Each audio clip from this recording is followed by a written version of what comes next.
Liigume edasi. 7. küsimus on peaminister Kristen Michalile. Küsib Riigikogu liige Rain Epler ja teemaks on koostöö USA-ga ja täpsustus maavarade teema. Rain Epler, palun! Ja aitäh, härra esimees, härra peaminister. Kanada peaminister Carney ütles eile Davosis muu hulgas järgmist. Me teadsime, et jutt reeglitel põhinevast maailmakorrast oli osaliselt vale. Et tugevaimad tegid endale erandeid, kui see oli neile mugav, et kaubandusreegleid jõustati ebaühtlaselt ja et rahvusvahelist õigust kohaldati erineva rangusega, sõltuvalt sellest, kes oli süüdistatav ja kes ohver. See fiktsioon oli kasulik. Eelkõige võimaldas Ameerika hegemoonia pakkuda avalikke hüvesid, avatud mereteid, stabiilset finantssüsteemi, kollektiivset julgeolekut ja vaidluste lahendamise raamistikke. Nii panime meiegi sildi aknale, osalesime rituaalides ja vältisime suuresti retoorika ja tegelikkuse vaheliste vastuolude väljaütlemist. See kokkulepe enam ei toimi. No minu arust päris selline adekvaatne kirjeldus sellest, kuhu maailm on jõudnud. Ja kindlasti on väikeriigi jaoks praegune aeg ohtlik ja seetõttu tuleb hoida pea külm ja teha õigeid ja häid otsuseid, valida ka sõpru väga hoolikalt. Ja me oleme teiega täielikult ühel meeles minu teada selles, et Eesti julgeoleku tagamise mõttes on meie kõige olulisem partner USA.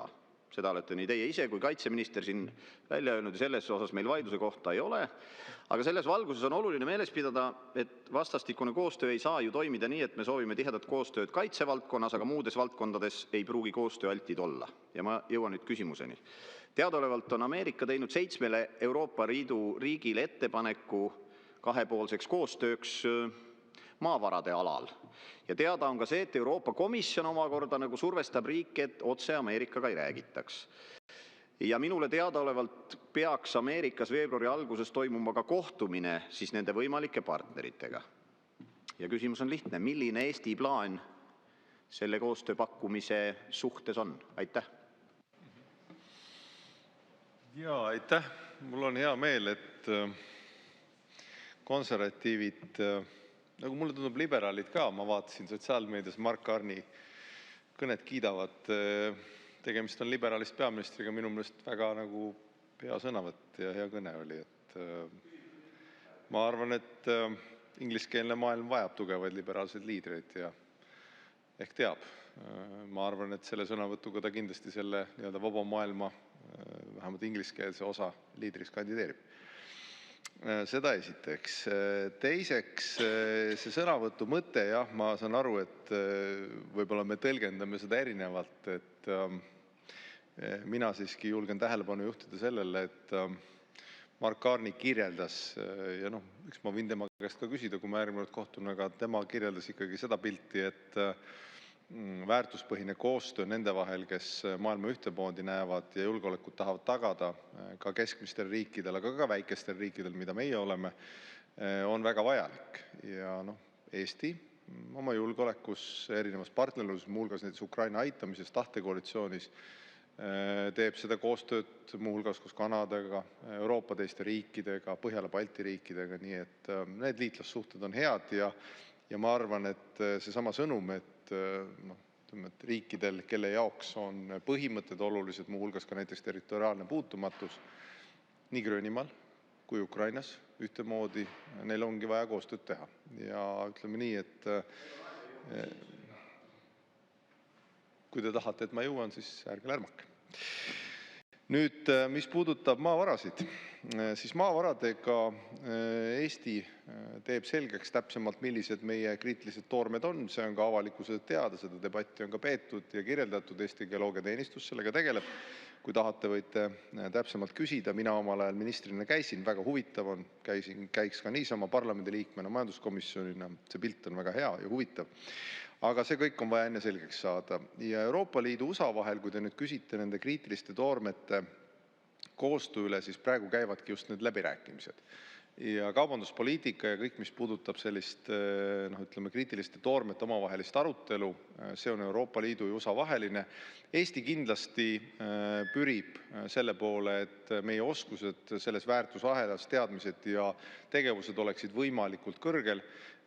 Pole ju saladus, et Eesti tegelikult on sisuliselt vist Euroopa Liidu üks selline väärtuslik haruldaste muldmetallide töötlemise keskus, kui mitte kõige suurem.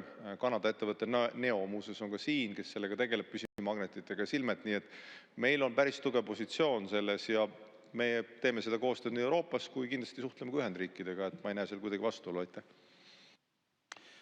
Aitäh! Rain Epler, teil on täpsustav küsimus, palun. Eks ma tegelikult ju tean, et kui juhatada küsimus sisse mõne mõttega, siis on oht, et vastus keskendub sissejuhatusele, mitte küsimusele. Aga kui see mäng juba nii käib, et mingem siis seda rada pidi edasi. No te ütlesite, et Kaarni pürib inglisekeelse maailma liidriks, ütlesite niimoodi.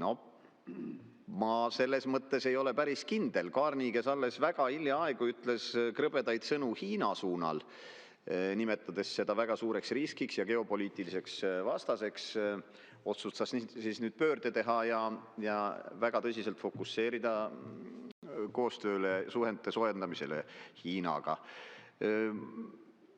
Me saime eile teada, et Prantsusmaa president Macron on saatnud Trumpile teate selle kohta, et võiks kokku saada ja ka venelased laua taha kutsuda. Ja kui me natuke läheme veel ajas kaugemale, siis ärgem unustagem sedagi, et kui käis Ameerikas presidendi valimine, siis Ühendkuningriigi peaminister Carney ei pidanud paljuks saata 100 inimest demokraatide kampaaniat toetama.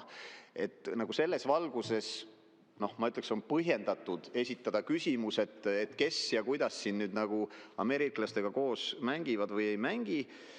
Ja viimastel päevadel on ka, ütleme, sõnumid olnud pehmelt öeldes huvitavad siin erinevatelt Euroopa liidritelt. Aga kui me nüüd oleme need sissejuhatused ja siis teie väljajuhatused ära vastanud, aga vastake ikkagi küsimusele, et mis Eesti plaan on selle USA ettepaneku suhtes kahepoolselt rääkida võimalikust koostööst. Ma tean, et Euroopa Liit on samal ajal ka läbi rääkimas Ameerikaga kriitiliste maavarade osas, aga siiski see ettepanek on ju laual meil ja mõnel riigil veel, et mis see meie plaan siis selles osas on? Aitäh! Jaa, aitäh! Jah, Eesti on kohal 4. veebruaril. Teatame, millisel tasemel ja valitsuses me selle positsiooni kujundame. Näete, mul ei olnudki vaja sissejuhatust. Teil kulus 1.33 sellele sissejuhatusele 2 minutist. Tegime rekordi. Super. Nüüd, mis puudutab seda muud juttu, siis ilmselt te ajasite sassi. Mark Carney ei ole olnud Ühendkuningriigi peaminister, te tahtsite öelda Kanada ilmselt. Minu jaoks oli see uudis, et nüüd ta on juba Ühendkuningriigi peaministris ka vahepeal saanud. Ja, tõepoolest. Väga sarnased on kõik, eks. Seda nüüd tulles küsimuse juurde või selle sissejuhatuse juurde, mis 1.33 kestis ehk 2 minutist, ma siiski juhiks tähelepanu, et Mark Carney kindlasti on ingliskeelse poliitilise maailma üks liidreid. Soovime seda või soovi liberaalina ja mina arvan, et selline sõnavõtt ja sõnum tegelikult sellest, et väärtuspõhine koostöö, eriti nende riikide vahel, kelle jaoks printsiibid on olulised, et seista vastu neile, kes arvavad jõuga võib piire muuta, on ülioluline. Nii et ma arvan, et see oli hea kõne ja see kõne kindlasti läheb ajalukku, nii et oleme siis selle üle rõõmsad. Aitäh! Aitäh! Ja lisaküsimuse esitab Martin Helme, palun. Nojah, ega ausalt potato, nagu öeldakse, kõik ühed globalistlikud vasakäärmuslased ühispartei esindajad, on nad Starmerid või Carney'd. Meil siin ennem oli vaidlus sellele üle, et mis siis selle Carney kõne iva oli. Mina ütlesin, et sellega ta kuulutas, et see nii-öelda reeglitepõhine maailm on ümber. Sina ütlesid, et ta rääkis täpselt vastupidi. No Eestis on läbi viidud uuring, et esmakursuslastel pooltel inimestel puudub funktsionaalne lugemisoskus, ehk nad ei saa aru, mida neil paberi peal sõnad ütlesid. Mulle tundub, et sama probleem on meil ka Reformierakonna Eesti 200 valitsus. Ma loen Carney kõne lõpust ette ühe lõigu. Me teame, et vana kord ei tule tagasi. Me ei peaks seda leinama. Nostalgia ei ole strateegia, aga me usume, et sellest raputusest saame ehitada midagi suuremat, paremat, tugevamat, õiglasemat. Nüüd meil oli siin ennem ka arutelu, et kui meie oleme NATO, siis kumb NATO me oleme? See, mida nähakse Ameerikas või see, mida nähakse, ma ei tea, Brüsselis või Kopenhaagenis. Kui me hoiame ühte väärtusruumi, siis kumbasse väärtusruumi me hoiame. Seda, mida meile ette kirjutatakse Brüsselist kogu oma transideoloogiaga ja rohepöördega ja Hiina sõprusega ja kõige muuga ja nüüd ka Vene sõprusega, mida Macron meile on välja kuulutanud, või oleme me selles väärtusruumis, mis on on Ameerika Ühendriikide tänane administratsioon välja kuulutatud. Et see on tegelikult, see võib tunduda, et ega kui funktsionaalne lugemisoskus ongi nagu puudulik, siis see küsimus võib tunduda tobe. Aga tegelikult on see eksistentsiaalne küsimus Eestile. Ja minu meelest teie ministrid, Ligid, Tsahknad, teie erakonnakaaslased, Mihkelsonid, Paetad, ka ei saa sellest aru. Ja seepärast me siin pressime, et kas peaminister vähemalt saab aru?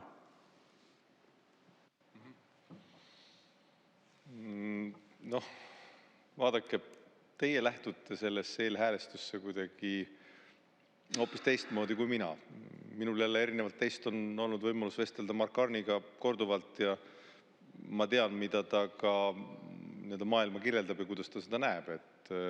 Ja ma arvan, et see kirjeldus kirjeldab siiski väärtuspõhist maailma ja nende riikide koostööd, kus väärtused suudavad seista ka jõu vastu.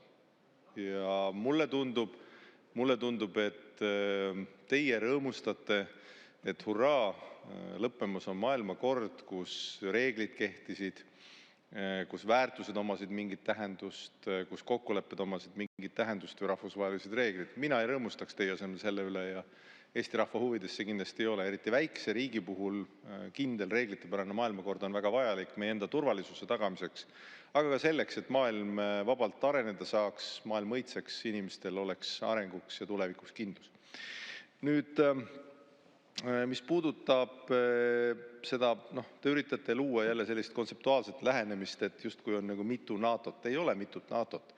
Mitut NATO-t võib-olla, võiks rõõmustada ja loota meie idanaaber, ei ole mitut NATO-t. On NATO, mis toimib. Merel on laevad, taevas on lennukid, praktikas töötab.